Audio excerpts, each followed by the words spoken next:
हाँ दोस्तों, सबसे पहले आप लोगों को जय हिंद जय भारत। दोस्तों आज का जो वीडियो होने वाला बहुत ही शानदार होने वाला है। दोस्तों आप लोग शायद देख पा रहे हैं प्रयागराज फिजिकल एकेडमी के माध्यम से ये जाबाज शेर और अपनी के कंधे पे सितारे लिए हुए और देश सेवा के लिए तत्पर हैं, मेहनत कर रहे हैं, मैनेज कर दिए। क्योंकि मेहनत के बाद आज आप लोगों को बताएंगे यहाँ पे जो भी भाई, क्योंकि आप के जूनियर हैं तो आप उनको बताएंगे किस तरह से चयन लिया जाता है और किस तरह से यहाँ पे तैयारी कराई जाती है और किस तरह का एक अपना आपका जो सिलेक्शन रेशियो है कि सिलेक्शन कैसे होता है, सिलेक्शन कैसे लेना चाहिए और क्या क्या हमको सावधानी बरतनी चाहिए, उसके बारे में मैं सबसे पहले बात करूंगा प्रभाकांत तिवारी जी को, जो फॉरेस्ट सब इंस्पेक्टर के पद पर चयनित देखिए, पहली बात तो अगर आपको सिलेक्शन चाहिए तो आपको मेहनत करनी पड़ेगी और मेहनत कोई विकल्प नहीं होता है। और रही बात मेरी तीसरी जॉब है, इससे पहले मैं रेलवे में था, उसके बाद मैंने 4 जॉब की है। जोरदार खिलाफ होता है। नुकसान है इसमें थोड़ा सा, क्योंकि मुझे जो है भर्ती की जॉब करनी थी और मुझे डबल स्टार बनना था, इस कारण मैंने देखभाल छोड़ी थी। और दूसरी बात ये कि जो है इसके लिए सर का मार्गदर्शन जरूरी है।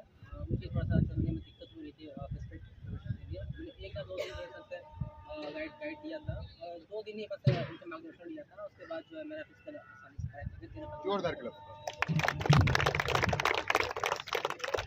यहाँ पर आपने बता दिया है, लेकिन आप अपने सिलेक्शन रेशियो में बताएंगे कि क्या प्रॉब्लम आती है। देखिए कभी कभी क्या होता है कि आप जब पढ़ते रहते हैं तो आपका सिलेक्शन नहीं होता है, तो उस समय हमको ये देखना था सिलेक्शन होता क्यों नहीं। कारण क्या होता है, जब आप पेपर देते हैं तो कभी कभी होता क्या है, आप टेस्ट करके आते हैं, आपका पेपर अच्छा नहीं हो पाता है, आपको 2 नंबर 3 नंबर 4 नंबर नहीं हो पाता है, तो उस समय आपको क्या करना है, फर्स्ट्रेट नहीं होना है। उस दिन आप उसमें आपको एनालिसिस करना है और कहीं ना कहीं आपकी जो है कहीं ना कहीं मिस्टेक भी होती है और उस मिस्टेक ध्यान देना है कि हमारा हम कहाँ पर गलती करते हैं। और हमेशा जो है कभी हार नहीं मानना है। और याद रखिए, जब आप हार मानने वाले होते हैं तो सिलेक्शन होने वाला होता है। और जब भी पढ़ाई कीजिए, रिवीजन में हमेशा फोकस कीजिए। जैसे कि आपने जो है आपने जो भी बुक लिया है उसे एक ही बुक पढ़िए, लेकिन उसे 3-4 बार पढ़िए हमेशा। और सिलेक्शन शॉर्टकट नहीं होता है, कि शॉर्टकट कभी नहीं होता है। देखिए आप लोगों ने कि सिलेक्शन का कोई शॉर्टकट नहीं होता है। शॉर्टकट तरीके से सिर्फ ऑब्जेक्टिव क्वेश्चन लगाए जा सकते हैं, लेकिन यानी हेलीकॉप्टर और रिक्शा, हेलीकॉप्टर बनने में समय लगेगा, रिक्शा में बैठे हैं रिक्शा वाले रुक जा, लेकिन हेलीकॉप्टर को कोई रोक पाया है? हम बात करते हैं हरि गोविंद शुक्ला जी से बात करेंगे, जो फॉरेस्ट सब इंस्पेक्टर के पद पर चयनित है। वो क्या बताने का प्रयास करेंगे। सबसे पहले सर बहुत बहुत धन्यवाद मंच प्रदान करने के लिए। जोरदार लगता है। इससे पहले मेरा फिजिकल PSI में मैं सेलेक्टेड था, लेकिन मेरा फिजिकल 13 सेकंड चला गया। उस समय मैं काफ़ी डिमोटिवेट हो गया। इसका भी पेपर क्लियर हो गया था। पेपर क्लियर होने के बाद मुझे लग रहा था कि मेरा फिजिकल नहीं क्लियर, लेकिन फिर मैं सर से मिला, सर ने मुझे मोटिवेट किया। पहले चलना सिखाया, फिर दौड़ना सिखाया, फिर मैं 3 घंटे 10 मिनट के अंदर पूरा फिजिकल क्लियर। जोरदार लगता है। यहाँ पर दोस्तों देख पा रहे हैं, जैसे अभी सर भाई साहब ने बताया है, हम ये बताने कि जब तक दौड़ सकता हूँ दौड़ूंगा, कि जब तक दौड़ सकता हूँ दौड़ूंगा, नहीं चल पाया रेंगूंगा मगर कभी रुकूंगा नहीं। ये बहुत अच्छा, कुछ अपने भाइयों के लिए कुछ एक मोटिवेशन के तौर पे किस तरह से वो प्रैक्टिस करेंगे। बस निराश नहीं होना है। आपको लगेगा कि आप सिलेक्शन नहीं होगा, लेकिन अंत में आपका ही सिलेक्शन है, उसको कोई रोक नहीं सकता है। निराश नहीं होना है, लगातार मेहनत करना है। जोरदार ये बात करते हैं हमारे सबसे अजीज, क्योंकि साथ में भी रहे हैं, मोहम्मद आज़ाद जी से बात करेंगे, जो वन रक्षक के पद पर चयनित हैं। आज़ाद जी, आप शरीर से भी लेके हर चीज़ से, लेकिन आपकी आवाज़ें थोड़ा तेज होनी चाहिए। जय हिंद दोस्तों, प्रयागराज फिजिकल एकेडमी और उस्ताद हमारे नवाब सर को बहुत तहे दिल से शुक्रगुजार हैं। सर ने हमारी जो है बहुत हेल्प की है। जिस वक्त हमने इस एकेडमी में आया था, मेरा वेट काफ़ी भारी था, 85-89 किलो मेरा वजन था और मेरा फिजिकल 25 किलोमीटर 10 किलो वजन लेकर चलना था और मेरे लिए जो है फिजिकल बहुत कठिन था। लेकिन सर से हमने मिला और सर ने हमारी बहुत हेल्प की, मेरा वेट कम कराया और उसके साथ साथ उन्होंने मुझे बहुत मेहनत कराया और हमने आज जो है ये बताने का प्रयास करेंगे आज़ाद जी की इस तरह से यहाँ पर आकर, यहाँ पर लड़के और लड़कियों यानी बच्चे और बच्चियों की लिए क्या फैसिलिटीज़ है, किस तरह से ट्रेनिंग कराई जाती है, उसके बारे में बताने का प्रयास। सबसे पहले सर के अंदर जो है डिसिप्लिन है।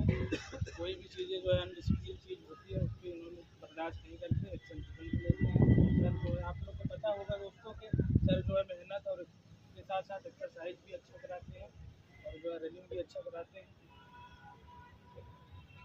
चलिए बात करते हैं, यहाँ पर जयप्रकाश यादव जी हैं, क्योंकि इनकी भी आवाज़ एकदम तड़कती भड़कती होगी। और हम बोलना चाहते, कोई मेरे बारे में पूछे तो मेरी पहचान लिख देना, कि कोई तुम्हारे बारे में पूछे तो एक पहचान लिख देना, उठाना आर्मी टैगर और छाती पर हिंदुस्तान लिख देना। और कोई पूछे हाँ वो कौन, तो भगत सिंह और क्रांतिकारियों का चेहरा और इंकलाब का गुलाम लिख देना। और बचे जो लहू तुम्हारे जिस्म में निकालना और फेंकना जमीन पर, माँ तुझे सलाम लिख देना।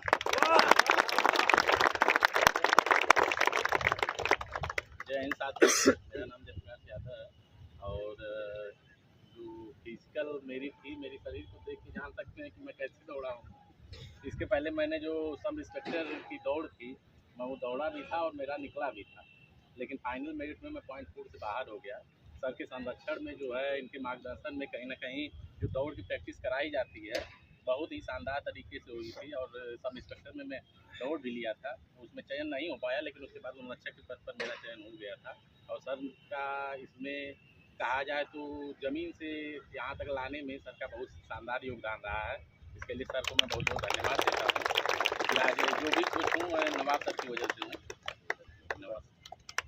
चलिए अब तो बात आती है, क्योंकि सब लोगों से थोड़ा टुकड़ियों टुकड़ियों में पूछा गया है, लेकिन हमारे साथ में भूपेन जी हैं, इनसे पूरा सार, क्योंकि अगर इंग्लिश में लिटरेचर ना पढ़ा जाए तो गलत बात है, लिटरेचर पढ़ लेंगे तो पूरा आपको सार समझ में आ जाता है कि यहाँ पर हुआ क्या था। तो हम बात करते हैं, यहाँ पर भूपेन जी हैं कि मैं अब तनहा नहीं चलता, दवा के साथ चलता हूँ। क्योंकि अगर बिहार आपको जाना है तो यहाँ पर हर चीज़ें छोड़ के, माँ बाप भाई को छोड़ के पैसा ही भेज सकते हैं कि जब मैं तनहा नहीं चलता, दवा के साथ चलता हूँ। और अभी जिंदा है मेरी माँ, मुझे कुछ भी नहीं होगा, मैं घर से जब भी निकलता हूँ दुआ के साथ चलता हूँ।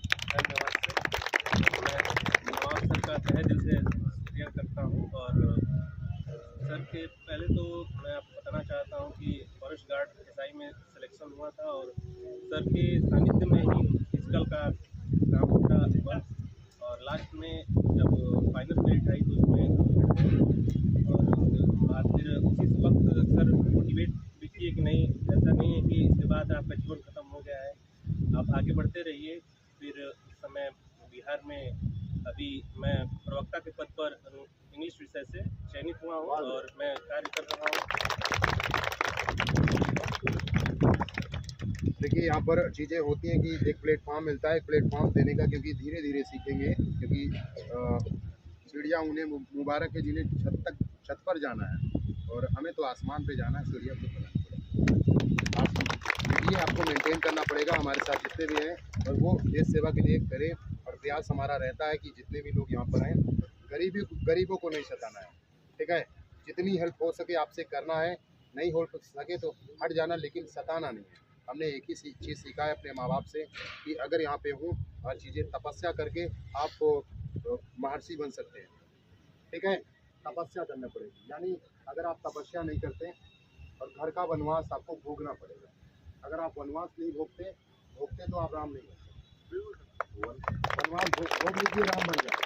वनवास नहीं भोगेंगे, घर की सुख सुविधाओं से सब वंचित हैं, हम लोग भी वंचित हैं। आज अगर हम करा रहे हैं यहाँ पे ट्रेनिंग, हम भी तो वंचित हैं।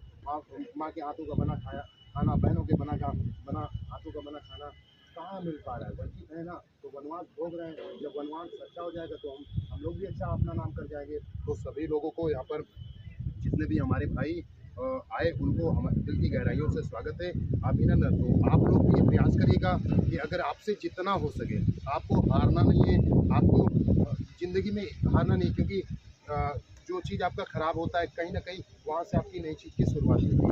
कोई घड़ा अगर टूट जाता है, उसको नए शेप पे करके पेड़ लगाया जा सकता है। तो नई चीज़ के खोज होती है, तो आपको मेंटेन करना है, कैसे मैनेज कर रहे हैं और ज़िंदगी को जीना। क्योंकि बहुत सारे लोग यहाँ पर हैं उत्तर प्रदेश पुलिस के लिए, वो क्या करते हैं, रेस उनके ऊपर हावी हो जाता है। तो आपको रेस के ऊपर हावी होना है, ना कि अपने ऊपर रेस को हावी करना है, ठीक है। समझ गए कि नहीं?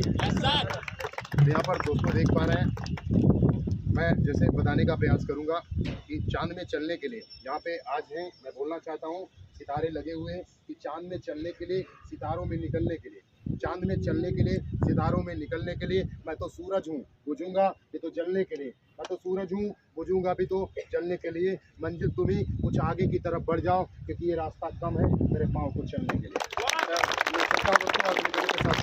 होगी। Love you all, take care, जय हिंद, जय भारत। जय हिंद।